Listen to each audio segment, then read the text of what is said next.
मूलद्रव्यांच्या रासायनिक संज्ञा केमिकल सिम्बॉल्स ऑफ एलिमेंट्स. विद्यार्थी मित्रांनो, रसायनशास्त्रात एखादे मूलद्रव्य दर्शविण्यासाठी विशिष्ट अशा संज्ञेचा वापर केला जातो. उदाहरणार्थ हायड्रोजन हे मूलद्रव्य दर्शविण्यासाठी कॅपिटल एच ही संज्ञा वापरली जाते, तर ऑक्सिजन हे मूलद्रव्य दर्शविण्यासाठी O2 ही संज्ञा वापरली जाते.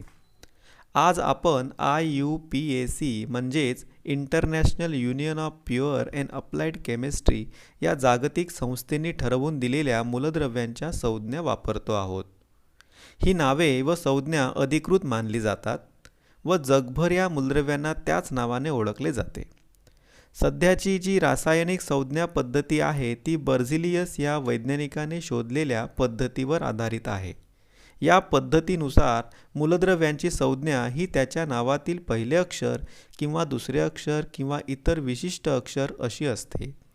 या संज्ञेमध्ये दोन अक्षरांपैकी पहिले अक्षर इंग्रजी मोठ्या लिपीत व दुसरे अक्षर लहान लिपीत लिहिलेले असते. उदाहरणार्थ हेलियम या मूलद्रव्याची संज्ञा तयार करताना HE अशी लिहिली जाते. अशा प्रकारे अँटिमनी, लोह, सोने, चांदी, पारा, सिसे व सोडियम या मूलद्रव्याच्या संज्ञा आपण इंटरनेटचा वापर करून शोधा आणि वहीत लिहा. मूलद्रव्याचे आणि संयुगाचे रेणू molecules of element and compounds. मित्रांनो, आपणास माहीत आहे की पदार्थ अणूंचे बनलेले असतात. एखाद्या पदार्थाचे सर्व अणू एकसमान असतील तर अशा पदार्थाला मूलद्रव्य असे म्हणतात. काही मूलद्रव्याच्या अणूंना स्वतंत्र अस्तित्व असते. उदाहरणार्थ हेलियम, निऑन ही मूलद्रव्ये एका अणू किंवा रेणू अवस्थेमध्ये आढळतात. मूलद्रव्याची अणू अवस्था म्हणजे जसे हेलियम हे मूलद्रव्य आहे तर HE ही त्याची स्वतंत्र अणू अवस्था असते.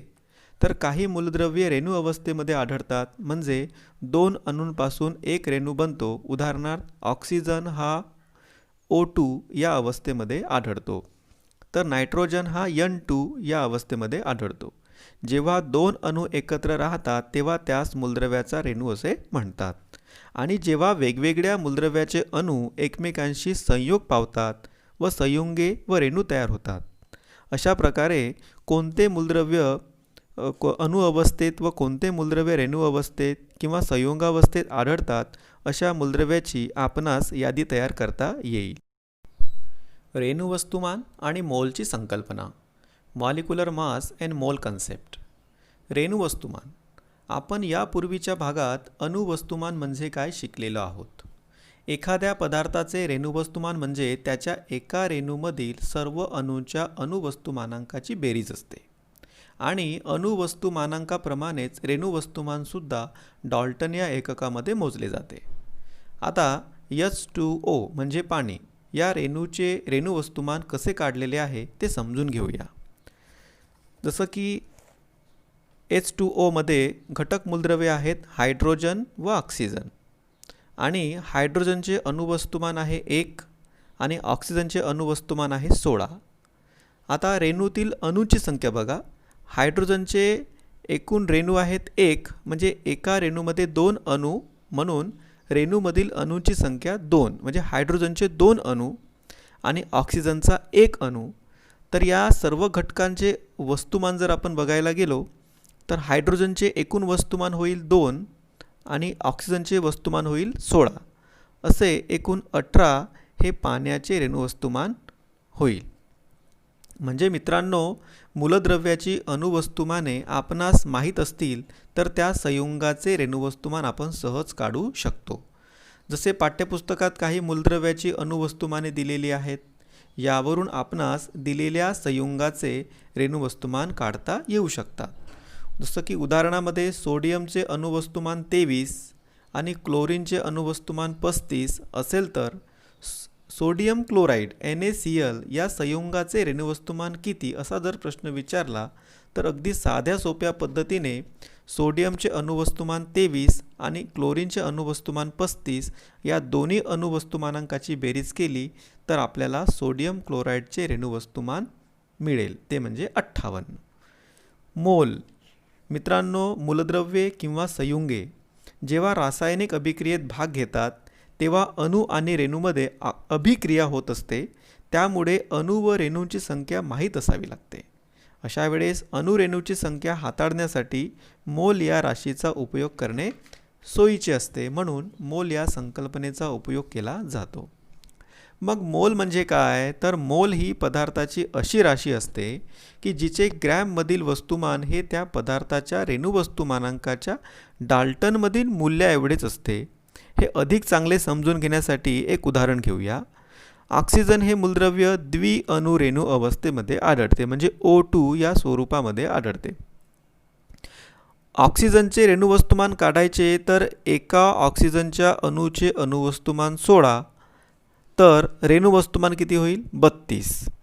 म्हणजे 32 ग्रॅम ऑक्सिजन म्हणजे 1 मोल ऑक्सिजन होय. लक्षात घ्या. संयुगाचा 1 मोल म्हणजे संयुगाच्या रेणुवस्तुमाना एवढे मूल्य असलेले ग्रॅममधील वस्तुमान होय. आपल्याला जर एखाद्या पदार्थाच्या मोलची संख्या जर काढायची असेल तर पदार्थाच्या मोलची संख्या बरोबर पदार्थाचे ग्रॅममधील वस्तुमान भागीला त्या पदार्थाचे रेणुवस्तुमान या सूत्राचा वापर करून आपल्याला त्या पदार्थामध्ये एकूण किती मोल आहेत हे काढता येऊ शकते. एव्होगॅड्रो अंक. इटालियन शास्त्रज्ञ एव्होगॅड्रो यांनी मोल या संकल्पनेवर खूप महत्त्वाचे संशोधन केलेले आहे.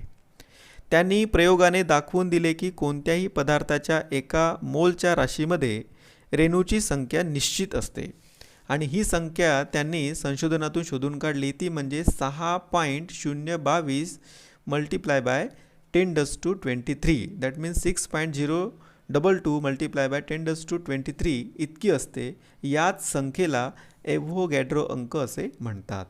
उदाहरण घ्यायचे झाल्यास जसं की आपण 1 डझनमध्ये 12 वस्तू असतात आणि 1 शतक म्हणजे 100, तसेच 1 मोल म्हणजे 6.022 मल्टिप्लाय बाय 10⁻23 असे. समजा 1 मोल पाणी घेतले म्हणजे 18 ग्रॅम पाणी घेतले तर त्यात पाण्याचे 6.022 गुणिला 10⁻23 इतके रेणू असतात. संयुजा. मित्रांनो, मूलद्रव्याचे अणू रासायनिक अभिक्रिया करताना अणूच्या बाह्यतम कक्षेतील इलेक्ट्रॉनची देवघेव करतात, म्हणजे देवाणघेवाण करतात. या इलेक्ट्रॉनच्या देवाणघेवाण प्रक्रियेमुळे मूलद्रव्ये परस्पराशी संयोग पावत असतात व संयुगाची निर्मिती होत असते. या मूलद्रव्याच्या संयोग पावण्याच्या क्षमतेला संयुजा असे म्हणतात. Valency means combining capacity of an elements. आधुनिक संशोधनात मूलद्रव्याच्या संयुजेचा त्याच्या इलेक्ट्रॉन स्वरूपनाशी असलेला संबंध लक्षात आलेला आहे. हे एका उदाहरणाने आपण समजून घेऊया. सोडियमचा अणू Na याचे इलेक्ट्रॉन स्वरूपन आहे 281 व क्लोरीनचा अणू Cl याचे इलेक्ट्रॉनिक स्वरूपन आहे 287. आता इलेक्ट्रॉन स्वरूपन आणि काय आहे हे आपण वर्ग 8वी शिकलेलो आहोत, तरी पण आपण थोडं समजून घेऊया. जसं आपण या ठिकाणी सोडियमचे इलेक्ट्रॉन स्वरूपन 281 लिहिले, म्हणजे पहिल्या कक्षेमध्ये इलेक्ट्रॉन 2 आहे, दुसऱ्या कक्षेमध्ये इलेक्ट्रॉन 8 आहेत आणि तिसऱ्या कक्षेमध्ये इलेक्ट्रॉन 1 आहे, असा त्याचा अर्थ. जेव्हा हे दोन्ही अणू म्हणजे सोडियम आणि क्लोरीन एकमेकांच्या जवळ येतात तेव्हा सोडियमचा अणू त्याच्या बाह्यतम कक्षेतील 1 इलेक्ट्रॉन क्लोरीनला देतो व सोडियमचा धन आयन तयार होतो, म्हणून सोडियमची संयुजा ही 1. त्याचप्रमाणे क्लोरीनचा अणू 1 इलेक्ट्रॉन घेतो व क्लोरीनचा ऋण आयन तयार होतो, म्हणून क्लोरीनची संयुजा 1.